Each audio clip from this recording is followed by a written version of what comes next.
kwauya ZNA Commander Solomon Mujuru. Inhau yekuti vanhu vakairangarira aiwa musodzi inochururuka.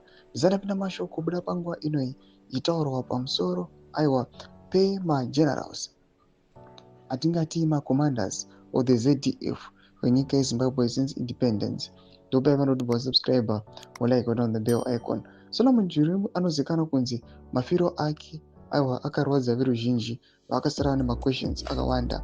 Panguva ine kuzonobanyira chiti the ZDF commander is the highest ranking soldier in Zimbabwe.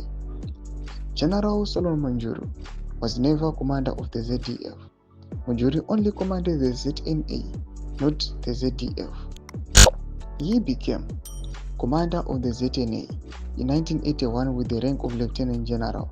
He remained ZNA commander until his retirement in 1992. Ndomashkwamdaitogwa panapa nekozwa. Panapa inotaura pamusoro aiwa paSolomon Mujuru aizikanwa kuti he was a powerful figure and munhu airespectiwa vanozikanwa kunzi kunyange vanga chiri vapenyu panguva ino ndo vamwe vanhu vainyatsotarisira kunzi vanofanira aiwa kuuya vachilidha nyika yeZimbabwe.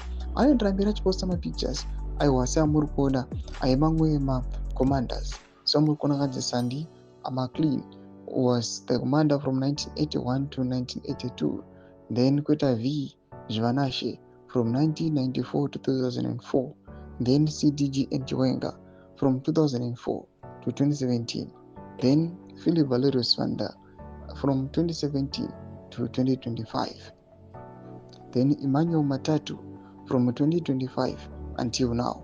Ndo mashikombadaitogwa panguva inoi aiwa nevakomana vekozwa pamusoro aiwa pamacommanders edu yamunyika yeZimbabwe. Pena comment section medu zafungura aimba kuti pamusoro pechitiko ichi. Subscribe or like, chit on the bell icon.